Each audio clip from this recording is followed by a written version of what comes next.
Beneath the outward tranquility of Banff National Park and its high mountains lies a number of mysterious stories involving disappearances. There have been numerous disappearances in this vast and tranquil area, and these cases raise many questions and speculations. Set against the backdrop of majestic landscapes, these incidents make us realize how blurred the lines between reality and the unknown can be.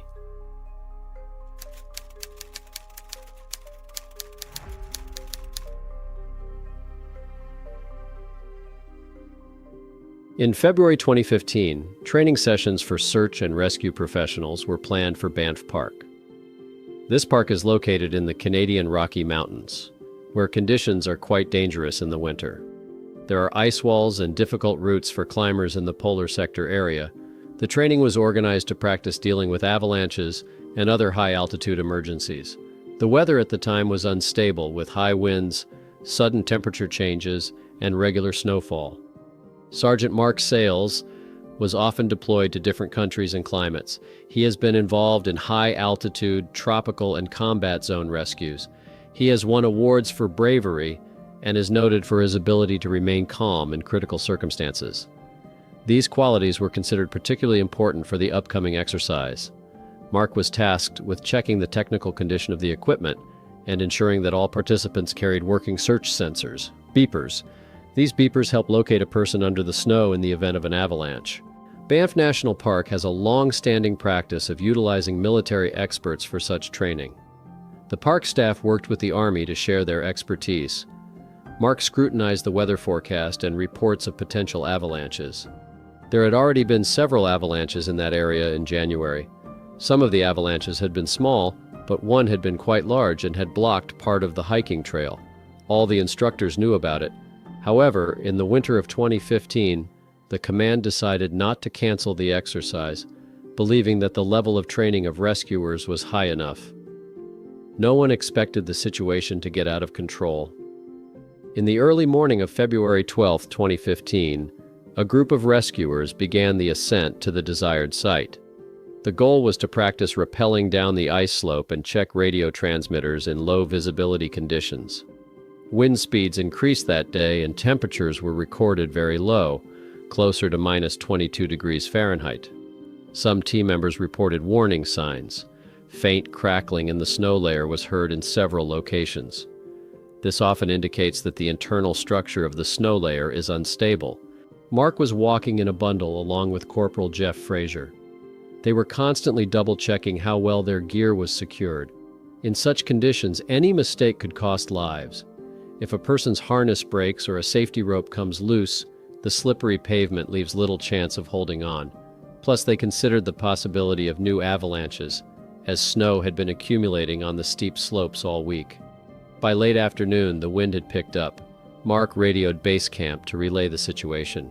He was told to stay along the safe line and stay away from potentially dangerous cornices, but visibility deteriorated, and the group was unable to fully complete the training mission before darkness fell. Some rescuers had to find a place to wait out the weather, as it was unsafe to return down at night. Mark and Jeff still continued on toward a pre-marked point where a small supply cache was to be sheltered. The exact trigger of the avalanche was never determined. One theory is that a heavy block of ice fell from above and dislodged a larger mass of snow. The floes may have slid over old ice where the layer was particularly smooth. When the avalanche started moving, it reached tremendous speed. Mark and Jeff didn't immediately realize what was happening. At first, they thought it was a powerful gust of wind, but then they heard a muffled roar, and a snowfall came down the slope above, quickly becoming a raging torrent. Jeff tried to grab Mark's arm, but he couldn't. The avalanche swept over Mark, knocking him to the ground and carrying him downward. Small rocks, ice chunks, and sharp shards of rock were also pulled into the snowflow. The pressure of the snow mass can break bones, and the density of the snow after it stops is almost like wet concrete. In such cases, a person cannot move, and if the head is below the surface, there is a huge risk of suffocation. Jeff was lucky. He fell a little sideways and was able to grab onto a rock ledge. When the bulk of the snow was gone, he stayed on the surface and escaped serious injury with only bruises and abrasions. He called out to Mark, but no one answered. The snow was sloshing fast, and they had to act as quickly as possible because the victim had a limited amount of time to get air into his lungs. Jeff started calling for help on his radio, but the wind and interference in the mountains made communication unstable. Eventually, his signal was picked up at the bottom where several other rescuers were standing. They moved quickly to the top. Some of them walked, while others tried snowmobiles as far as the terrain allowed. But the paths to the avalanche cone were not easy. There could be ice under the snow, and there was a danger of secondary avalanches. The first search was conducted manually and with the help of avalanche feelers, which are long light pins used to pierce the snow in an attempt to find a body. Several dogs were released at the same time. However, immediately after an avalanche, the chances of finding a person alive are the highest the first 15-20 minutes. Later, the probability decreases sharply. On the evening of February 12th, the weather conditions deteriorated even more. The lighting was poor, it was snowing thickly, and the group feared more avalanches. The search had to be stopped periodically in order not to put people and dogs at additional risk. On the morning of February 13th, the management of the operation decided to expand the search area. Technicians who knew how to secure the area came to the site. They used low-yield explosive charges to trigger the descent of potentially dangerous areas before people went there. This is standard procedure in avalanche-prone areas. But each detonation lifted more snow into the air and strong winds blew it around. This reduced visibility. The rescuers tried to coordinate their actions so as not to delay the search, but also to prevent the death of the team members. Canines led dogs on leashes because they could fall off the ledges or fall into cracks. The animals were also threatened with frostbite, and they were periodically taken to the base camp for heating. But the dogs persistently searched for at least a faint human scent under the thick layer of snow and ice. Sometimes they started scratching the ground with their paws, signaling that they smelled something. Rescuers rushed there with feelers, broke up the snow with shovels, but usually it turned out to be rocks or snags. In such conditions, it is difficult to determine the exact point. During the first 2 days of the search, we found several pieces of equipment. They found a broken-off part of a ski pole, a piece of a helmet, and a scrap of strong nylon fabric, similar to the upper part of a jacket. Later, they recovered a fragment of a safety harness with a broken buckle. On it were initials written in white marker, which is how Mark signed his gear. These finds made the rescuers hope that they were on the right path and that Mark himself might be somewhere nearby, but under the snow.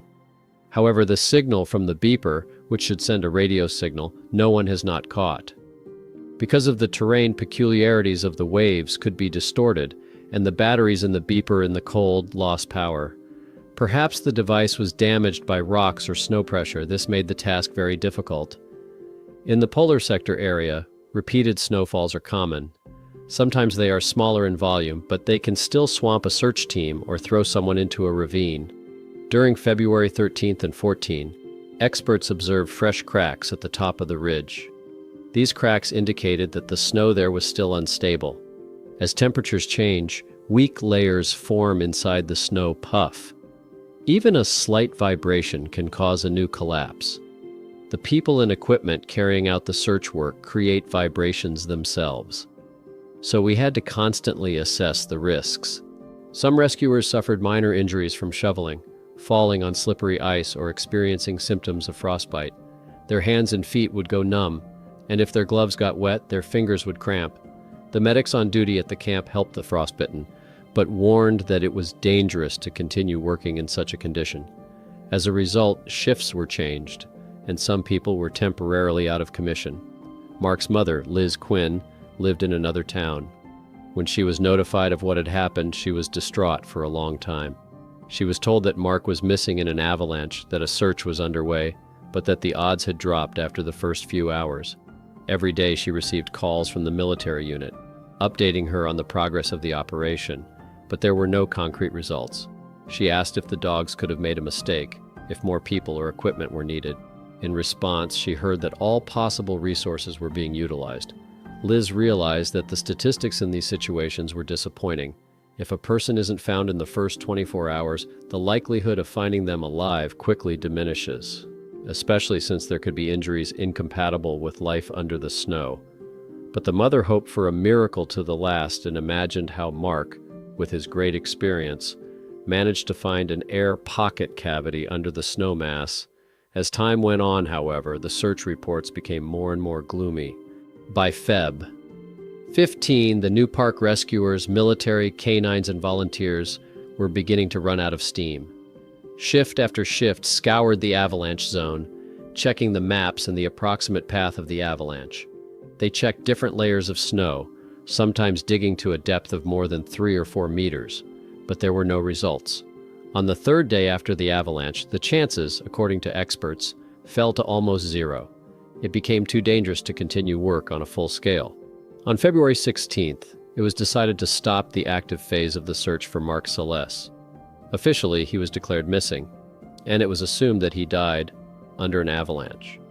Representatives of the Canadian Armed Forces issued a brief statement that Sergeant Sales most likely did not survive. At the same time, Banff Park management noted that conditions were extremely difficult, and the danger of secondary avalanches jeopardized the search parties. Many volunteers offered to stay and dig further, but experts felt it was impractical.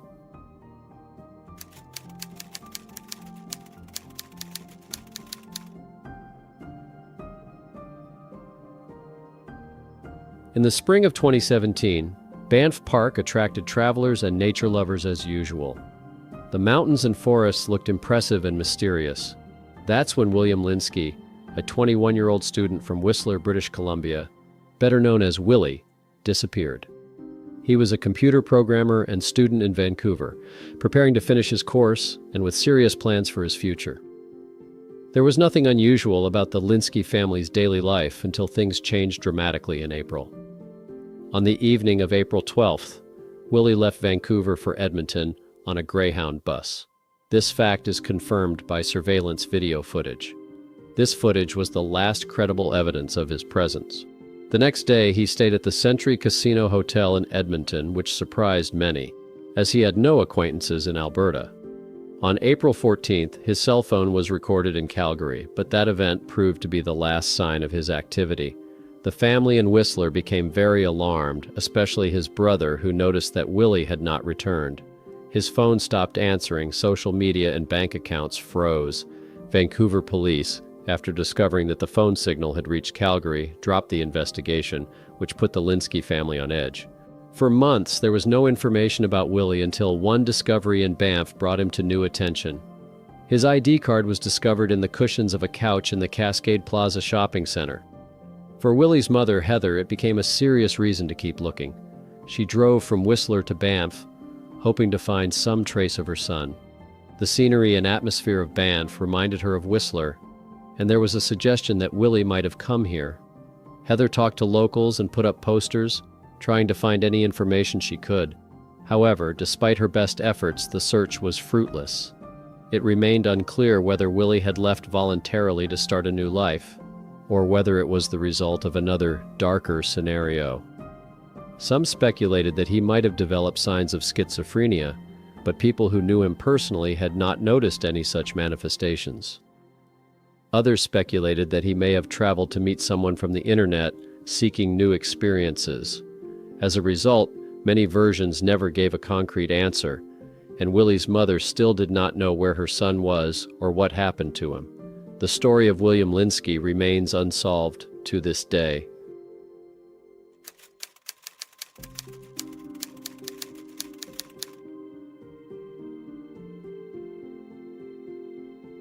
Ralph Greenway was a 40-year-old extreme sportsman who specialized in base jumping and had a passion for mountaineering.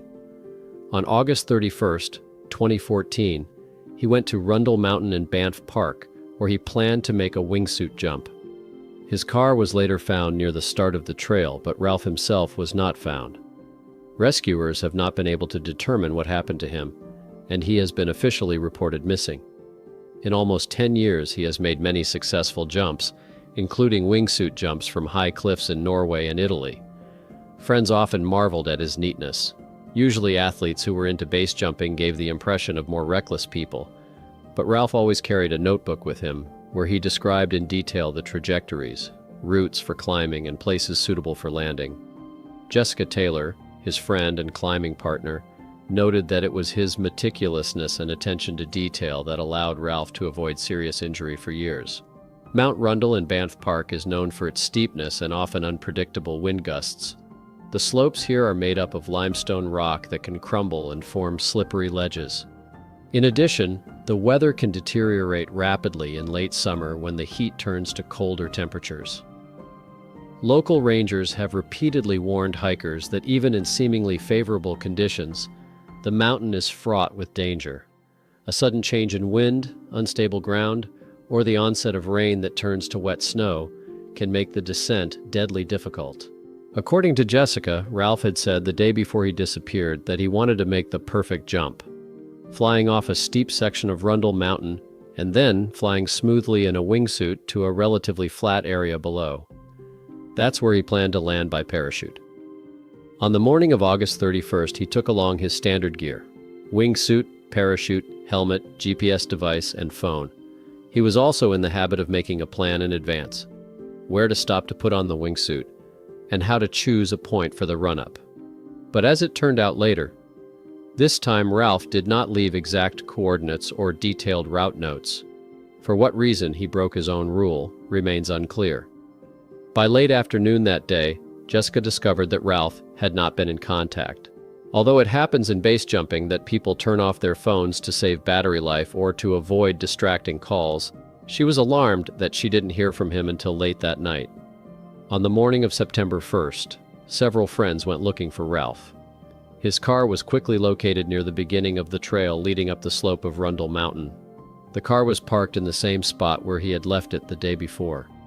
Inside was nothing but an empty protein bar wrapper and a water bottle. No signs of forced entry or signs of a struggle were seen near the car. The friends soon called the rescue team, which began to inspect the mountain trails. In such cases, they check old climbing routes, ledges where extreme athletes like to set up launching pads. But it was difficult to find a specific point without precise landmarks. At that time, the weather started to deteriorate. Suddenly it started to rain, and by the evening it turned to snow. It sharply worsened visibility, made rocky surfaces slippery and dangerous for rescuers. They had to move in harnesses and helmets, stopping every few minutes to avoid falling off. Most often in disappearances of base jumpers, consider the option of a parachute that failed to open or opened late, miscalculated trajectory, or hit a rock. But in Ralph's case, there were other versions. For example, he could have deliberately gone in an unknown direction, deciding to go into hiding temporarily, or started some experimental flight that he didn't tell anyone about. Others suggested that he had fallen into a crevasse and could not get out of it. The difficulty was that Mount Rundle is replete with such crevices, and crumbling rock debris often covers tracks. The hardest part began when the temperature plummeted and it snowed heavily. Although it was still officially summer on the calendar, in the mountainous regions of the Canadian Rockies, the weather can jump around. Even experienced rescuers said they didn't expect such early snowfalls. The snow that fell quickly hid any shoe tracks, parachute landing prints, or possible impact site. In addition, the high winds made it difficult for the rescue helicopters to conduct overflights.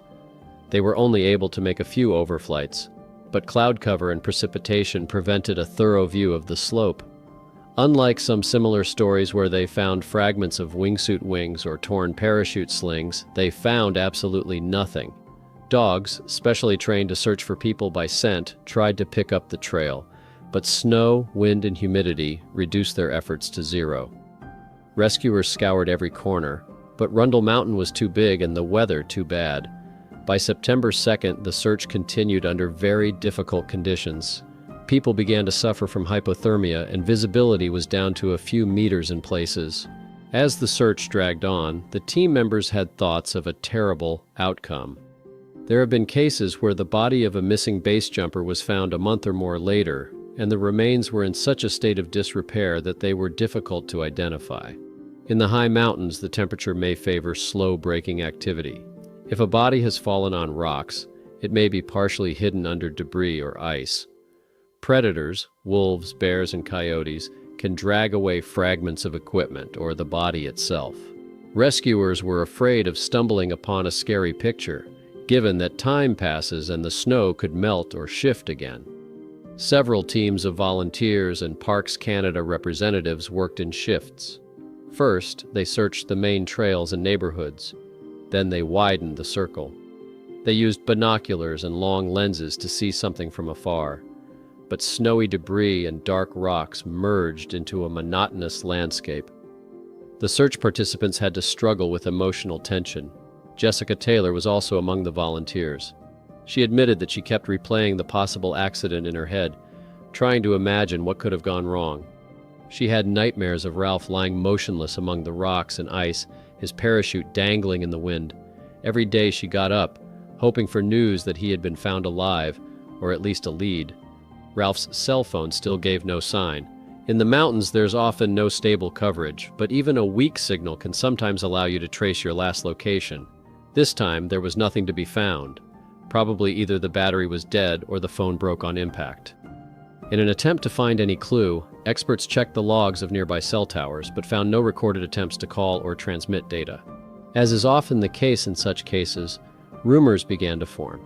Some said that Ralph did not really intend to make a standard jump, but wanted to try a new flying technique that he had not told anyone about.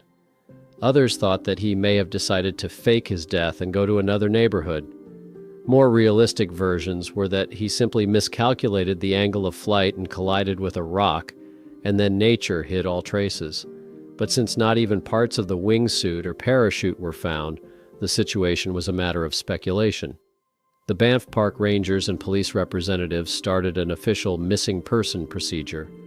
Under Canadian law, a person is declared missing fairly quickly, but recognizing a death requires more serious evidence. Meanwhile, the search operation continued for several more days with a helicopter involved, when weather conditions allowed for takeoff. However, with each passing hour, it became more and more obvious that the chances of finding Ralph alive were slim. By September 5th, they began to talk about winding down the active phase. On the 9th day after the disappearance, the rescue team officially announced that the active phase was over. The search operations did not yield any results. Experts noted that in the conditions of Mount Rundle and the heavy snowfall, the chances of finding any traces were minimal. Relatives were told that if the weather improved, another aerial search might be conducted, but only if new information came in. In the end, no new indications came, and the search gradually came to naught. For many, it was an eerie reminder of how easily even an experienced extreme climber can disappear without a trace in the mountains when nature dictates its own conditions. And for Ralph's friends and family, a long period of uncertainty has begun. They have to live with the thought that somewhere in an inaccessible corner of Mount Rundle, his body may be in a serious condition, hidden by snow, ice, and rocks, or scattered by wild animals. This grim version of events is frightening and unsettling. Nevertheless, hope for any news, however sad, still lives in the hearts of loved ones who would rather have some specifics than endless speculation about the mysterious disappearance of an experienced base jumper.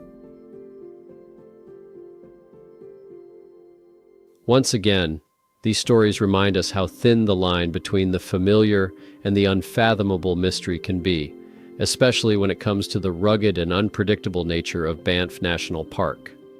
The disappearances of Sergeant Mark Sales, student William Linski, and extreme sportsman Ralph Greenway still raise many questions and remain unsolved mysteries to this day. What do you think might have happened to these men? Share your opinion in the comments. It's important for us to know what you think. Don't forget to like and subscribe to the channel, as well as turn on notifications, so you don't miss new episodes with mysterious stories of disappearances, which we specially select for you.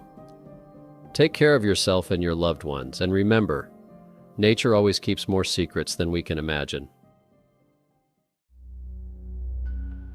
They just wanted to touch a beautiful thing, to take a couple of photos against the backdrop of picturesque Canadian mountains and clear icy rivers. But in Banff National Park, even familiar places hold something sinister. In a matter of seconds, an ordinary hike turns into an unexplained disappearance that even the most extensive searches can't solve. Today you are waiting for 3 mysterious stories in which a simple passion for nature turned into tragedy. How do people disappear without a trace in the mountains? Why are some bodies found where no one goes? And what do quiet Canadian forests and rushing rivers hide? The answers to these questions may be much scarier than they first appear.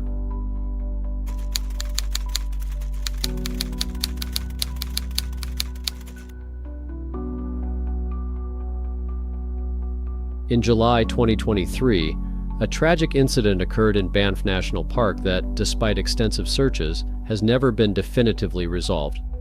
According to the Calgary Herald, a 29-year-old hiker from Calgary went missing after being swept into the rushing current of a local river. The case is still being discussed on social media and among seasoned travelers as an example that nature is capable of delivering the cruelest surprises, even where one considers oneself confident.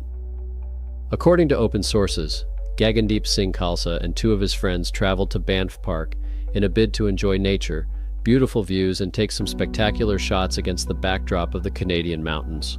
Their choice fell on the popular Glacier Lake Trail that leads to one of the region's scenic corners. It wasn't the first time the friends had been to Canada's national parks, and this kind of hike wasn't unique to them. The travelers reached a viewpoint near a footbridge over the North Saskatchewan River.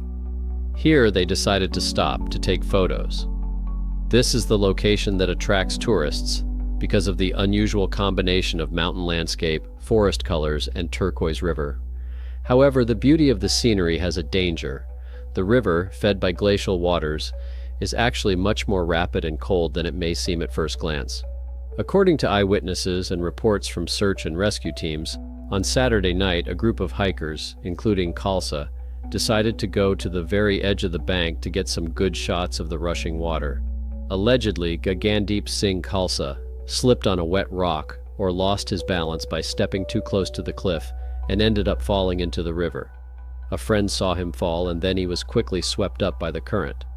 Local residents and rescuers emphasize that such stories are not uncommon in mountain rivers. A person is caught in the icy water by the powerful current before he realizes it. The North Saskatchewan here, although it appears to be a relatively safe mountain river to the untrained eye, is in fact a raging torrent with many underwater rocks and precipices. Several witnesses rushed to help. Someone threw ropes, but a sharp splash was already carrying the man downstream. In seconds he was out of sight, hidden by the foam and the river's curves. News of the incident reached the nearest ranger station immediately. Within an hour, the first rescue team arrived on the scene to assess the situation and begin the search. Judging by the official report, the operation started immediately. People combed the shores, trying to catch any detail, whether it was a backpack, shoes, a fragment of clothing. However, even on hot trails, there were no results. The very next day, large forces joined the investigation: helicopters, patrols with drones, cynologists with service dogs. It quickly became clear that the river goes into a narrow canyon, where it is extremely difficult to find a person. The water there is turbulent. Depths can change dramatically. The water temperature is in the neighborhood of 39, 42.8 degrees Fahrenheit, which in case of a fall without a wetsuit leaves almost no chance of survival. The Royal Canadian Mounted Police, along with the Banff National Park Authority, set up a field headquarters near the start of the Glacier Lake Trail. Information from locals, volunteers, and hikers who may have noticed signs of the missing man's presence flocked there. The office summary noted that searchers circled a significant area by helicopter, including difficult-to-traverse rocky areas. The case has been particularly loud in Calgary's Sikh community, where Gagandeep Singh Khalsa was from. According to local media, Khalsa was involved in volunteer projects, supporting youth and helping organize cultural events in the city. His disappearance became a topic of discussion at the local temple, Gurdwara, where acquaintances and friends prayed every day for his safety, hoping that he had somehow miraculously survived and made it out. He was an example of kindness and vitality to many, said one of the elders of the community. He loved the mountains, but always treated them with awe. We can't believe he could have been lost like this. People have been raising money to fund additional searches, writing appeals to local authorities. But sadly, even the widest response couldn't help where nature took over. For days, a clear pattern emerged. If the missing man had snagged on a rock somewhere or come ashore in a state of shock, he would most likely have been found by volunteers or rangers by now. There are no traces, no clues, no evidence that the man is alive. In fact, none of the hikers who made the trek downstream reported seeing or finding traces of Khalsa, scraps of clothing, wet footprints, and the like. The organizers of the search were increasingly inclined to the sad conclusion that the rushing river could have carried the body much farther. Moreover, in some places, the river goes into limestone crevices, forming peculiar underground currents, and even if the body is trapped somewhere underwater, it is almost impossible to find it in winter or at the current water level. The missing man's family, including his parents and siblings, remained in constant contact with police. According to a statement from Canadian police, everyone was warned that the hope of finding the man alive was melting away by the day. Relatives prayed, visited the scene, consulted with survival experts. But alas, the bitter truth is simple. Falling into an icy mountain river with a swift current is usually fatal. One of the family members who came from abroad said in an interview that he wants to believe in a miracle. Gagandeep is a strong guy. He could have got out and is now wandering somewhere, having lost his memory. But everyone realizes that this is highly unlikely. The community's feelings were mixed: grief, shock, and hopelessness. About a week after the incident, search and rescue officials announced that the active phase of the search has been suspended. This is the standard wording used when all possible areas have been combed, witnesses have been interviewed, and resources have been exhausted with no new leads. The official communiqué noted, "We are not leaving the case closed, but we do not see the possibility of continuing the mass search in the absence of results. If new evidence or information comes to light, we are ready to resume full-scale operations." For Khalsa's family and friends, this sounded like a verdict. Everyone realized that the chances of a magical rescue were now slim to none. Police and park officials emphasized that the tragedy serves as a reminder of the real risks of crossing mountain rivers or approaching them carelessly. In terms of mystery, the events surrounding Khalsa's disappearance fit the mold of tragic stories where people disappear in the blink of an eye. However, there is no mystical halo here. It is obvious that the man fell into the river and was carried away by a strong current. However, a few points remain for the proponents of this phenomenology. Instantaneous disappearance. His friends saw him slip and that was it. In a couple of seconds, the man was gone. Lack of finds. Despite an active search, no backpack, shoes, or body was found. It was as if the river had swallowed up all traces. Great weather. The whole day was almost clear with no showers or floods. A seemingly safe environment. Theorists point to the frequency of such water disappearances in national parks, but the rational explanation is simple enough. Cold mountain water, hidden undercurrents, and dangerous bottom geomorphology. Weeks after the incident, Gagandeep Singh Khalsa's name is still in the headlines of the local press, and volunteers are still making rounds of the shores time after time. However, statistics say that if a person is not found in that time, and if there is no specific tip-off, the search is likely to come to a standstill. Relatives will have a painful way to recognize the fact of unknown absence of their dear person. At the same time, to keep hope is hindered by the understanding of the harsh truth. The water at a temperature of about 42.8 degrees Fahrenheit does not leave a chance for a long struggle, and the turbulent current reliably hides the body among underwater boulders or takes it many kilometers away. Sometimes the remains are found months later by spring fishermen or accidentally noticed by tourists, but often everything remains at the bottom of the river.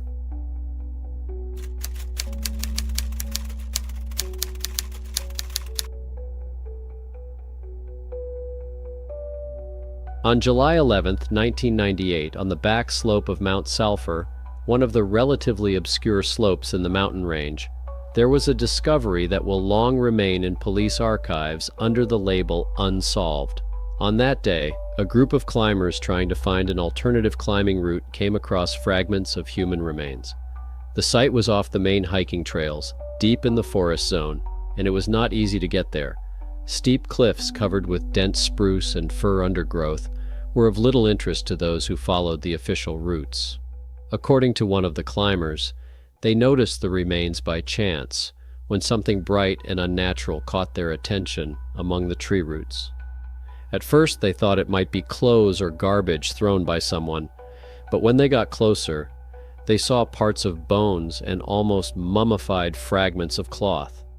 As the police, namely the officers of the district responsible for the mountainous areas, later found out, there were indeed human remains lying on the site, and in a condition indicating that the person had died at least 2 years before they were found. Forensic examination revealed that it was a male of Caucasian race, between 19 and 35 years old, about 6 feet tall. Excavations in a small area around the site yielded additional finds. Old keys to a Chrysler car manufactured in the 1970s and 1980s, with a War Amps tag hanging from the bunch, a Canadian organization that distributes keychains to return them to owners in case of loss. Other finds included a black leather wallet labeled Amity and 2 photographic cards, one of which had an illegible address in Quebec. From the beginning, police realized this was an important lead. War Amps can often help trace lost keys, and the photos and wallet theoretically offered a chance to figure out who the man was. But the situation was complicated by the time that had passed since the death. Forensic experts estimated that the remains had been there for at least 2 and possibly 3 years. This was compounded by the impact of nature. Animals could tear up some of the bones, damage the fabric of the clothes. There were almost no prints or identification marks on the remains of the skin. The car keys and War Amps tag remained a key item. Police contacted the organization to see if the keys were registered to a specific name, but it turned out that after all these years, the database did not provide a direct match. When users of the War Amps program lose keys, it is possible to get them back through a special system. But if they have not been correctly registered there, or if the owner himself has not updated the information, it is difficult to find him. In some cases, key fob numbers became inactive if the organization did not receive payment for the service. Police encountered exactly what the War Amps log or map did not give the exact ownership. Another way is to check out a 1970s to 1980s Chrysler. Several models were produced during this period, and they may have a close key format. Again, however, you need to know the specific VIN, or at least something more specific to search. There were several keys, and they may have belonged to both automobile and door locks. Law enforcement sent photos of the keys to Quebec, given that one of the photos contained an address, perhaps a relative or the owner of the car lives there. But alas, that address was inaccurate. The photo had a half-removed street name, and the house number was illegible. A letter sent to the supposed address was returned with the notation, "Addressee unknown." As for the photographs themselves, one was black and white, apparently old, presumably from the 1970s, showing a middle-aged woman, possibly the mother, aunt, or grandmother of the unknown man. The second was in color, with a partially visible Quebec address and a young man, possibly the deceased himself, in the company of someone else in front of a car. Parts of the photo have been lost, the edges have been damaged by moisture, and the text on the back is also damaged. Apparently, the owner of these photos carefully kept them. They were in a wallet, which, although damaged by time, still retained its shape, and the inscription, Amity. The police worked out all the options. Perhaps the man came from Quebec, where he had relatives, then went to this mountainous region, and for unknown reasons died. But no missing person matching the description, 19, 35 years old, about 6 feet tall, was found in local databases. There have been some disappearances, but the dates didn't match when checked, and the Sulphur Mountain area isn't very popular with long-distance travelers. However, sometimes wildlife lovers wandered there and avoided the traditional trails. Why he ended up exactly where the remains were found is also a mystery. There was no sign of a camp, no sign of a campfire, no satellite accessories. Only a couple of scraps of cloth that looked like pants and the wallet itself, which was lying in the middle of nowhere. The forensic medical report confirmed that the death could be accidental, fall, hypothermia, or other factors. Criminal behavior was not ruled out, but there were no gunshot wounds on the bones. Without soft tissue and DNA, at the time, genome analysis technology was not as advanced as it is today. The police were unable to obtain information on ethnicity other than approximate race and age. There was a high probability that it was a solitary traveler who had wandered into the back slope of the mountain and died as a result of some accident, fell off a cliff, caught in a storm, or wild animals killed. However, it was impossible to say for sure. If a missing Chrysler had been found in the area, that would have provided a lead. But nothing of the sort had been recorded. In 1998, forensic investigators were still counting on the possibility that media coverage might bear fruit. They published articles in local newspapers describing the Chrysler keys, the Amity wallet, and mentioned photos with a Quebec address. Police asked the public, "If anyone knows who these items may have belonged to, contact us."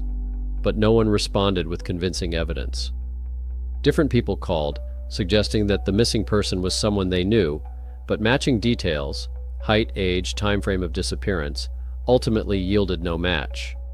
Moreover, the gap of 2 years or more from the date of death widened the possibilities and made the search even more uncertain. So the man's remains remained unidentified. The case is in police records under the code John Doe Sulphur Mountain. Every few years, when new methods of DNA analysis become available, there is talk of exhuming the bones and retesting them in a modern database. But in fact, the remains were buried in an unmarked grave in a local cemetery, and the bones suitable for examination were kept in an archive. If someday Canadian police decided to conduct genetic genealogy as they do in the US, maybe the story would find closure. But as of now, in the year 2025, the man's identity is still unknown.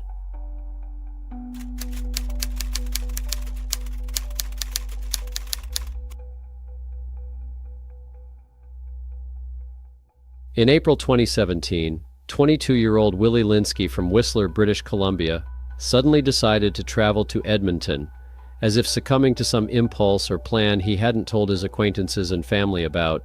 In the quiet mountain town of Whistler, where he lived and worked seasonally, this news surprised his friends.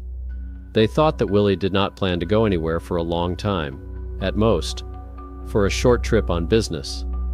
Nevertheless, it is known that he got on an intercity bus, left around mid-April and never contacted again. On the video from the bus station in Vancouver where the route passed, you can clearly see Willie. A young man of medium height, athletic build with a small bag on his shoulder, saying goodbye to someone on the phone, getting on a flight to Alberta. Colleagues from his former seasonal job recall that a couple days before his departure, he had talked about wanting a change and looking for something new. But it didn't seem to anyone that this might mean a drastic break with his past life. When he stopped answering calls and texts in mid-April, people close to him thought that perhaps his phone was dead or he was temporarily out of touch. As the days wore on, however, the anxiety grew. Willie was usually a sociable person, did not disappear for long periods of time unannounced, and was in the habit of informing his friends of his plans. Parents and friends started checking social networks, but the accounts were silent. They started calling Edmonton, asking if he had shown up at his friends' houses, but everyone had their hands full. A week later, when there was no word from him, one of his friends asked the Whistler police to declare Willie Linski missing. However, the district police had no concrete leads. The guy left voluntarily, bought the ticket himself, and if he did not commit crimes, the official investigation could only record the fact disappeared from sight. By the summer of 2017, his loved ones were struggling to solve the mystery, putting up ads in Edmonton, trying to find out if he stayed somewhere in a hostel, if he took a job, but there was no sign of him. Occasionally, someone would report seeing a similar guy on a road or at a campground, but when checked, the information was either unreliable or about a different person. In the fall, Willie's parents feared the worst. He might have been involved in a criminal situation or an accident. The police, without concrete leads, handled the case more formally, periodically checking missing persons databases in the neighborhood. And so it went for a year, from April 2017 to April 2018, when few believed Willie would be found alive. But in late April 2018, something happened that simultaneously provided answers but left even more questions. Hikers hiking in the Lake Minnewanka area near the town of Banff discovered the remains of a human body far from the main trails. At first they thought it might have been a long-standing accident, especially since the area where the bones were lying was partially covered with driftwood and snow. According to hikers, the corpse was at a point where it was difficult to wander there by accident. Hilly terrain, dense undergrowth, no popular trails nearby, and 10 miles separate the area from the town of Banff itself. When the discovery was reported to the RCMP, Royal Canadian Mounted Police, the investigative team immediately contacted the Alberta and British Columbia branches, cross-checking missing persons reports. Clothing and some remaining personal belongings suggested that it could be Willie Linski. In his pants pocket they found a passport in his name, badly damaged by moisture and time, but still legible. Preliminary examination showed no obvious signs of violent death, but due to weather conditions and animal activity, the exact condition of the remains did not tell us much. Whether it was an accident, suicide, or something else was still a mystery. The police experts who conducted the initial examination only noted that the corpse had probably been lying in the wilderness for several months to a year. The exact moment of death was difficult to determine, but the level of decomposition suggests that it happened no later than late summer 2017. How did he end up in the Banff area if he was originally traveling to Edmonton? Banff police, after making a number of inquiries, found that there was no record of any active banking or phone activity for Willie after mid-April 2017. Some fans of Missing 411 theories immediately began asking questions. Why was a man who intended to head to Edmonton 10 miles from Banff, on a secluded stretch of land near Lake Minnewanka? Did he have an automobile he could have used to get there? But friends claimed that Willie had no plans to buy a car. He usually traveled by bus. Still, maybe he made a transfer, hitchhiked, or decided to hitchhike. No one knows for sure. The cause of death remains unknown. Forensic experts found no injuries on the bones characteristic of violence, no gunshot wounds. The liver and other organs were not preserved in a condition to look for toxins or drugs. Police are not treating the case as suspicious. As a practical matter, there could have been a fall, hypothermia, or other factor. Although Banff Rangers reminded that the Lake Minnewanka area can be dangerous if not properly planned. Sudden weather changes, wild animals, difficult terrain, and remoteness from civilization. In the end, no evidence of criminal character was found. This fits quite well into the officially neutral wording. Not established, but nothing suspicious. However, the circumstances of Willie's disappearance and further route remain full of mystery. Why did he turn to these parts? Did he go to the mountains of his own volition without telling anyone? Or did he decide to see the national park at the same time, got stuck, got lost, had no money for food, got hypothermia, got injured? The versions are multiplying, none of them proved. Local newspapers reported that the Linski family, despite their grief and sorrow, breathed a sigh of relief when they learned at least where Willie had been found. It's better to know than to guess endlessly. Later, there was a brief farewell ceremony, and the case was formally closed by the police. But in the memory of the public, the story of Willie Linski remained a strange example. After all, the guy was clearly not going to become a solitary tourist in Alberta, disappeared in the spring, and he was found a year later in the mountains many kilometers away.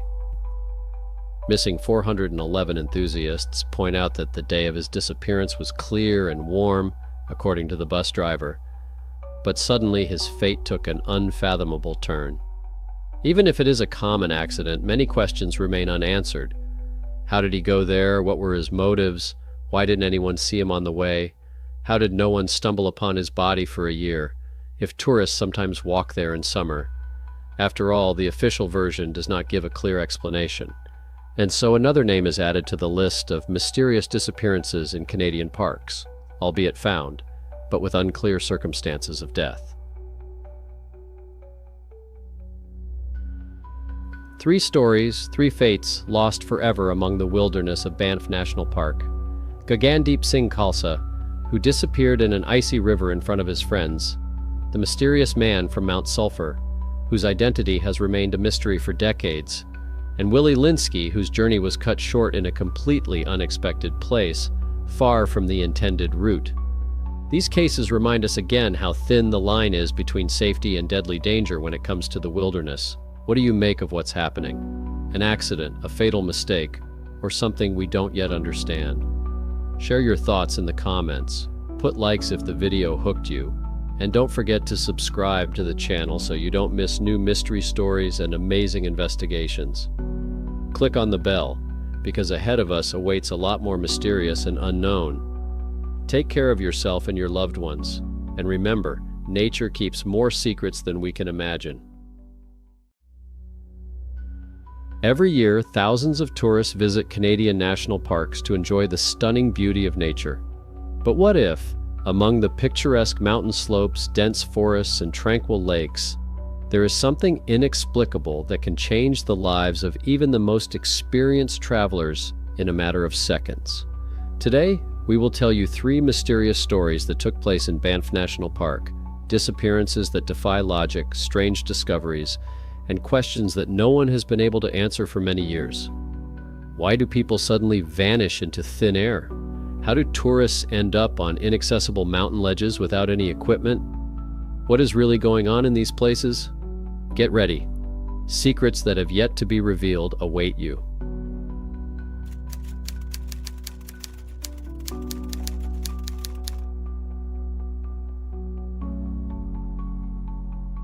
At the end of August 2023, in the Cascade Mountains near the town of Banff, Alberta, Canada, an incident occurred that clearly demonstrated that even experienced and elderly tourists can encounter unexpected dangers in mountainous terrain.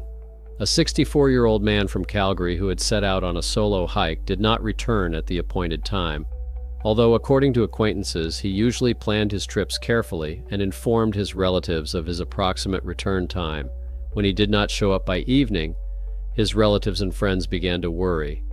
The next morning, rumors spread that his car had been seen parked at the runway of Banff, a small airfield often used by local pilots. The car was indeed found there, neatly locked, with a paid parking permit on the windshield. The Banff police immediately responded to the report and, together with rangers, began a search. Cascade Mountain, which towers over the valley, is known to be a popular but challenging route that requires a certain level of physical fitness and navigation skills. August in Alberta is usually a warm season, but the mountains are prone to unpredictable weather changes, wind, sudden cold snaps at night, and steep trails where it is easy to slip. When police and rescue workers arrived at the spot where travelers usually start their Cascade trip, they found no signs of a recent campfire or overnight stay. Tourists often visit this area, but none of those questioned remembered a man matching the description. Given that the missing man often went into the mountains alone, it was decided to immediately call in an air search. The next day, a helicopter provided by Banff Park took to the air to survey the slopes of Cascade. Almost immediately, the pilots spotted something resembling a human figure on the eastern slope. The coordinates were relayed to the ground, and a ground rescue team, equipped with descent gear, reached the spot. There they found the body of the missing 64-year-old man. The body was located on a steep rocky area that did not appear to be part of a standard trail. Rescuers sadly concluded that the man had most likely fallen or been injured and was unable to signal for help. According to police officers who conducted the initial examination, the death did not appear to be suspicious in terms of foul play. There were no signs of a struggle or external injuries other than those consistent with a fall. However, the exact cause could not be determined at the scene. When the body was taken to the morgue, the forensic examination did not reveal any obvious signs of a heart attack or severe head injury, nor was there any evidence that he had frozen to death. Perhaps his heart couldn't handle the stress, he could have fallen from a ledge, or he could have been severely dehydrated. Officers officially told reporters that the case remains unsuspicious, but the exact details remain unclear. Among those interested in the phenomenon of unexplained disappearances, such cases attract increased attention. After all, despite the fact that the deceased man did not disappear without a trace, his body was found fairly quickly, it is still unclear why he ended up in an area where people do not usually go. Friends who knew him said he was careful and experienced. He had hiked in the Rocky Mountains when he was younger and knew the risks well. Some people think there might have been a sudden gust of wind or a landslide caused by wet rocks early in the morning, but this does not explain how he strayed from the official route into a fairly inaccessible area. His car, left at the Banff airstrip, raised questions among people unfamiliar with the situation. Why not in the tourist parking lot by the trail, but at the airfield? But experienced locals explain that people often leave their cars there and take short, unofficial trails to Cascade to avoid the main routes and crowds. Perhaps the deceased wanted more privacy and chose a new route. Rescuers involved in the search describe Cascade Mountain as deceptive. Part of the route, popular with tourists, is relatively safe, with marked trails, but a deviation to the right or left can lead to steep scree slopes and rocky cliffs. It cannot be ruled out that the man stumbled upon a snowdrift or ice in the shadow of the rocks, lost his footing and fell, or he may have suddenly felt ill. Tragedies of this kind are not uncommon in the Banff area, although in most cases rescuers have a more straightforward explanation. Friends described the 64-year-old Calgary resident as a mountain enthusiast who had climbed various peaks, including some more difficult than Cascade. It was therefore surprising that he did not manage to complete the route. However, there remains an element of unpredictability in this situation. Any mistake on a solo hike can be fatal. In addition, some note that his age may have already been affecting his physical condition. Perhaps he underestimated the risk. An official investigation lasting about a week determined that there were no signs of foul play or third-party involvement. Meanwhile, details surrounding the immediate cause of death, fall, hypothermia, or something like a heart attack, remain shrouded in mystery. "Sometimes the mountains take people without leaving any obvious explanation," said one of the rangers, commenting on the incident. And although for the police this is simply a case closed with the status of accidental death, for observers familiar with the history of Missing 411, a classic scenario is once again unfolding. A person disappears in a short period of time, their car is found parked in an unexpected place, and their body is found on a mountainside with no obvious signs of struggle or injury. Everything looks like a natural accident, but it still leaves behind questions that no one will ever answer. The man's family did not give detailed interviews, only briefly thanking the rescuers for their quick discovery. They emphasized that the deceased had always loved the mountains and tried to live an active life. In the end, the incident was seen as a warning to other solo hikers. Respect the mountains and don't overestimate your abilities. Local residents continued to discuss the incident for some time, trying to understand whether it was a mistake in the route, a sudden deterioration in health, or a tragic combination of several factors. In the end, the death of a 64-year-old tourist on Mount Cascade in August 2023 is a classic example of a tragedy in a mountain park that the police do not consider criminal, but which, at the same time, gives rise to a lot of speculation. However, the fact that the traveler disappeared in a matter of hours and was only found from the air inevitably raises the feeling that people in the mountains can sometimes find themselves in situations that will never be fully explained.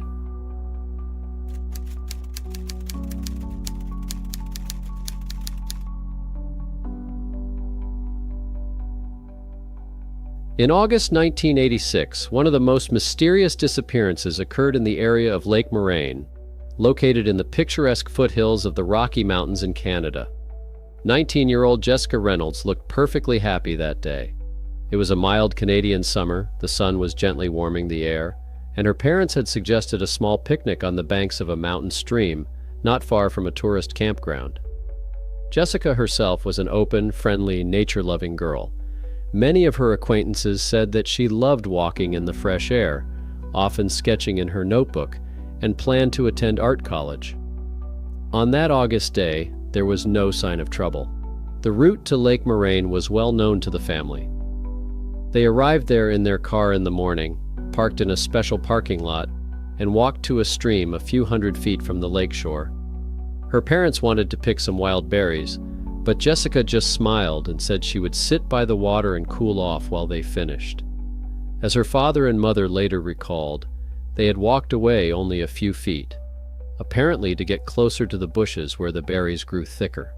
The girl remained in sight and her parents could hear her humming to herself or tapping pebbles on a rock, playing at the water's edge. Time passed slowly, the summer heat softened by the mountain breeze. When her parents had picked a few handfuls of berries, her father called out that it was time to return to their daughter, but there was no answer. Only the sound of the stream rolling over the smooth stones reached their ears.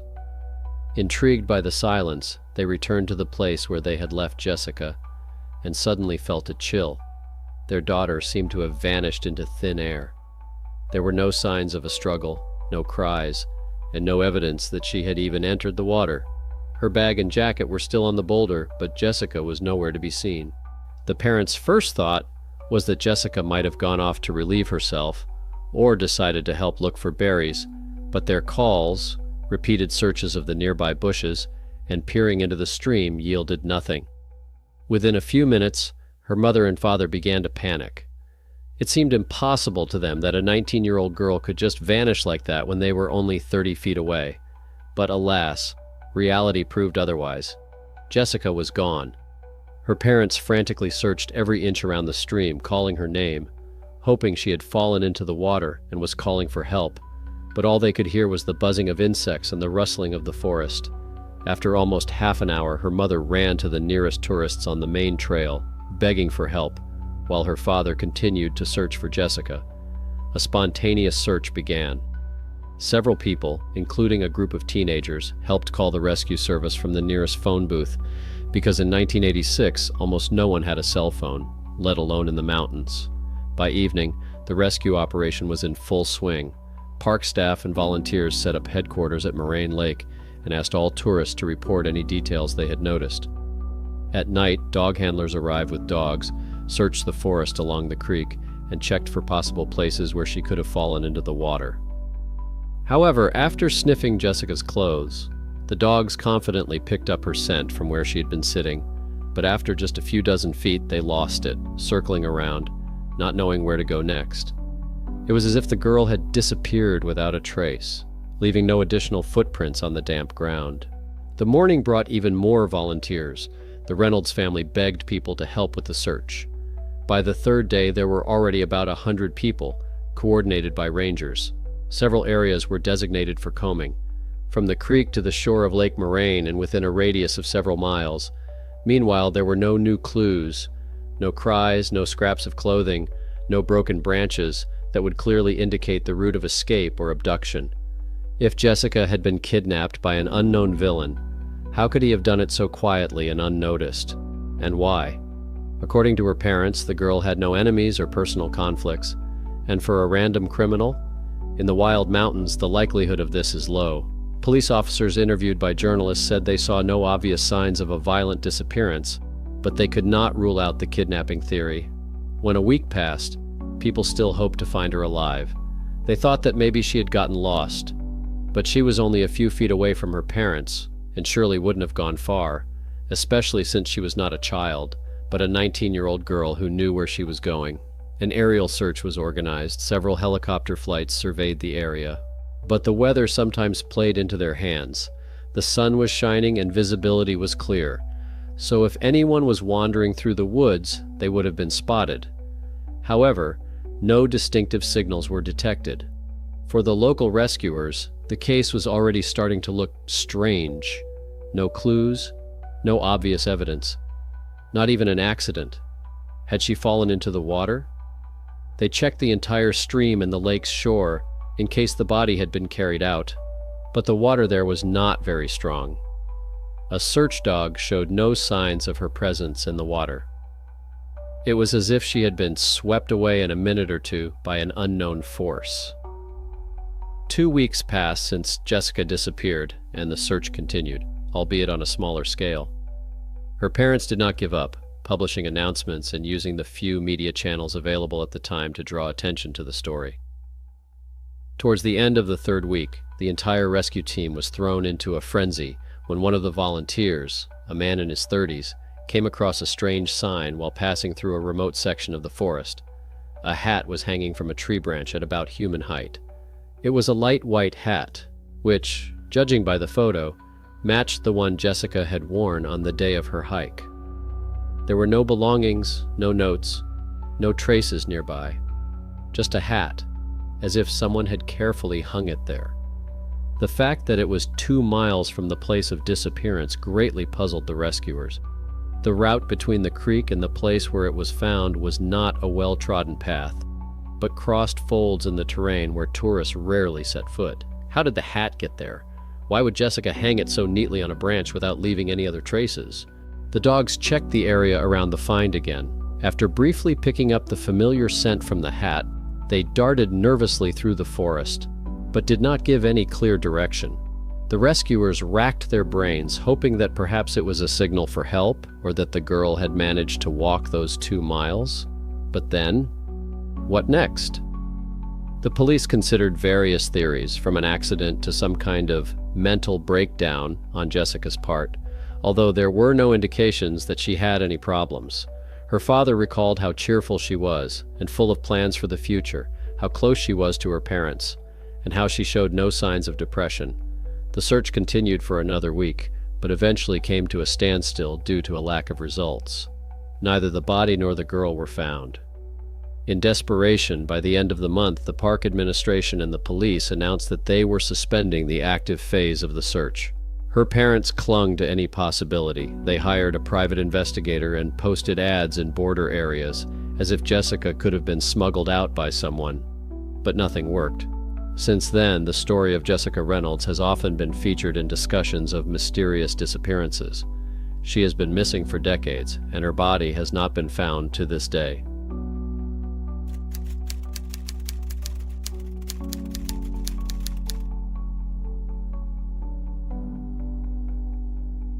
John Taylor, 31, disappeared on June 6, 1997, near Minnewanka Lake in Banff National Park, leaving behind one of the most mysterious stories in this mountainous region.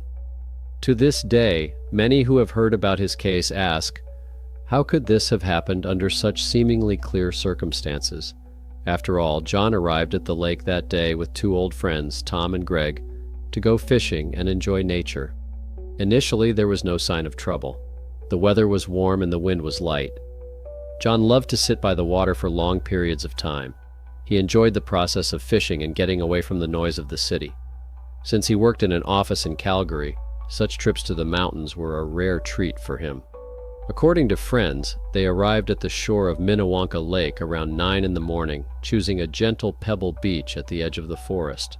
The place was not very popular with tourists, better known to fishing enthusiasts, but other groups still visited from time to time. By 11 o'clock, John, Tom, and Greg had already cast their lines and set up a small camping chair. John was the most enthusiastic fisherman. He had professional tackle, several lures, and rods of various lengths. The fish could be found in the depths, but the guys noted that the water was calm for summer, and the sun was shining through light clouds. However, closer to noon, the weather began to change. Darker clouds began to gather over the mountain peaks, and the warm wind turned cool. Tom recalled that John had remarked, "It looks like there's going to be a light thunderstorm, but it might pass us by." This often happens in the mountains. Clear sunshine is suddenly replaced by a violent storm, which disappears after half an hour, leaving a clear sky. Accustomed to such capricious weather, the friends did not pay much attention to it. Around 12:30, the first gusts of wind began. Tom and Greg looked at each other. Should we pack up our fishing rods? But John said he wanted to go a little further along the shore. There, according to rumors, the water was deeper, which meant a better chance of catching a large trout. His friends waved him off. They decided to stay where they were, and John would walk along the rocky shore about 900 feet ahead, or maybe a little further, and then come back when he got tired. John grabbed one rod, a small backpack with lures, and headed northwest along the edge of the lake. Minnewanka is a well-known body of water that stretches deep into the mountains. It sometimes looks deceptively calm, but can have steep drop-offs and cold currents. His friends watched John walk away, gradually disappearing behind a small ledge on the shore.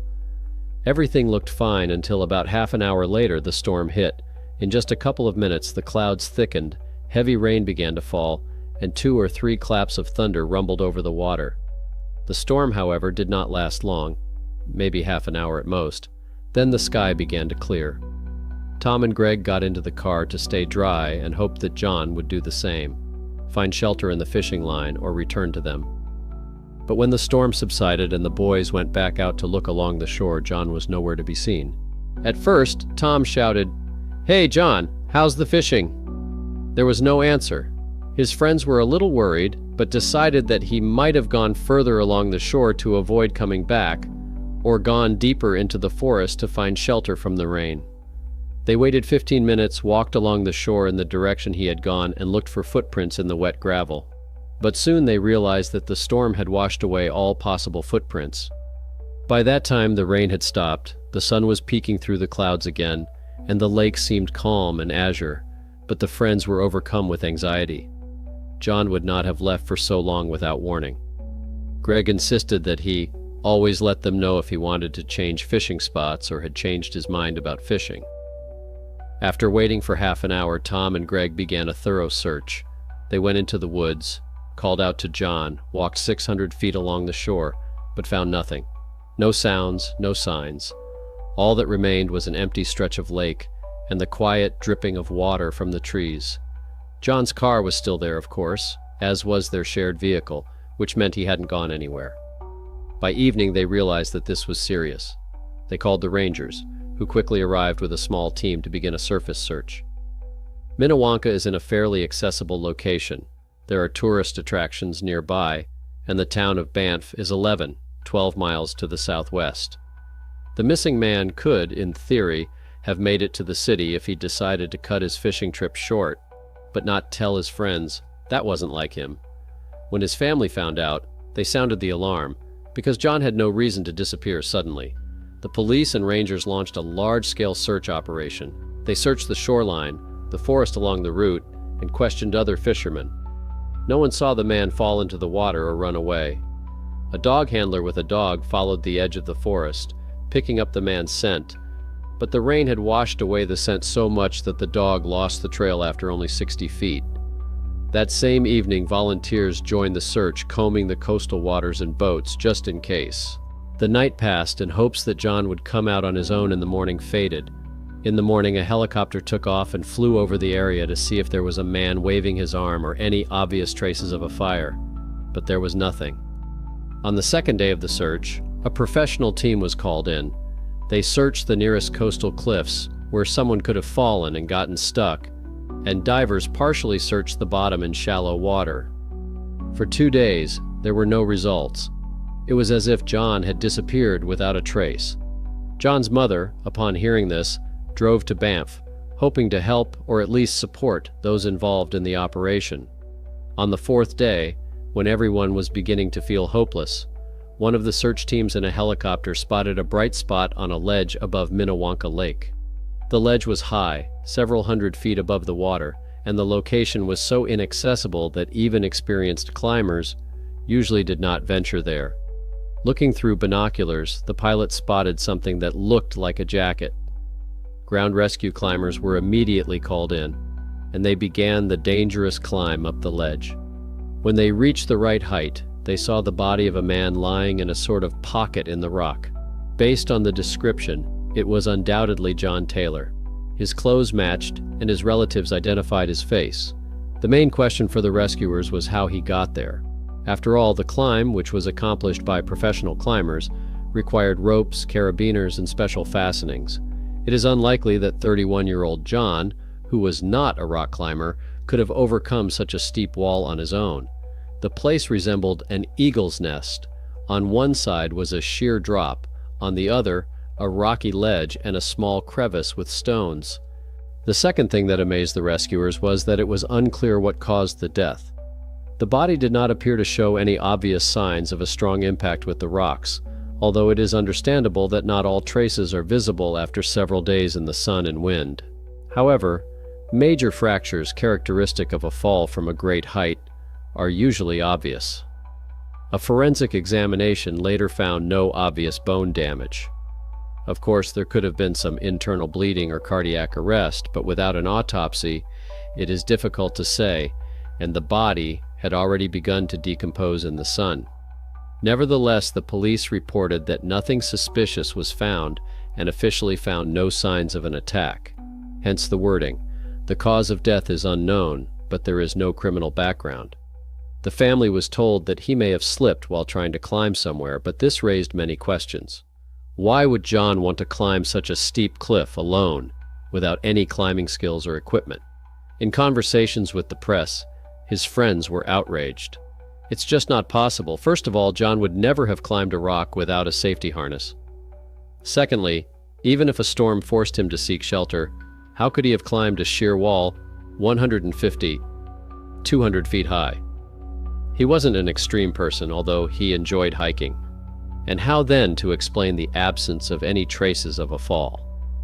Rumors circulated that he might have somehow gone mad from being struck by lightning or suffered shock, but there is no clear confirmation of this. A flash of lightning could have had an effect, but it usually leaves characteristic burns.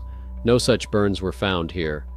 The police shrugged their shoulders. They had no reason to continue an in-depth investigation. Everything pointed to an accident, albeit one that defied logic. Skeptics say that Taylor most likely panicked while trying to escape the violent storm and decided to look for higher ground, or accidentally stumbled onto a dangerous slope, then slipped and somehow got caught. But the fact that the body was lying on flat ground with no visible signs of a fall leaves room for speculation. John's family was shocked and devastated. They spent many years wondering what could have happened. "At least we found his body and buried him," said his mother. "But we still don't understand what happened to our son in that moment of the storm." Rescuers recalled the incident as one of the most inexplicable in their careers. Usually you can follow the logic. He slipped on the edge, fell into the lake, dived for fish, was caught by the current. But here the picture is strange. There is a considerable vertical distance from the lake shore to that ledge, and there is no easy way to get there. How did he get there in such a short time? Obviously, no one saw John walking there because the storm had forced people to take shelter. But to climb up there in half an hour or an hour, without any equipment, why? And why didn't his body look like it had been in a serious fall? This story sparked a wave of rumors in the Banff area. Some spoke of a sudden hallucinatory state caused by a lightning strike or electromagnetic discharge, saying that the man unconsciously went where he would not have gone in his right mind. Others put forward theories about someone's evil joke, claiming that he had been brought there and left, but no traces of dragging or struggle were found. The police closed the case, stating in their report that the death was not criminal in nature, cause unknown. The official record reads, possibly an accident under adverse conditions. These three stories are just a small part of what Banff National Park has to offer. The disappearances of Jessica Reynolds, John Taylor, and the tragic death of an experienced hiker on Cascade Mountain show how thin the line is between a normal hike and an unexplained tragedy. Despite the best efforts of search and rescue teams, police, and experts, no clear answers have been found to the main questions. What exactly happened to these people, and why did it happen to them? Do you believe that these cases were just unfortunate accidents, or do you think there is something more to it? Write your opinion in the comments, like the video if you enjoyed it, and subscribe to the channel so you don't miss out on more mysterious stories and unusual investigations. Don't forget to click the bell to be the first to know when new videos are released. Take care of yourselves and be careful, because nature always has secrets it is in no hurry to reveal.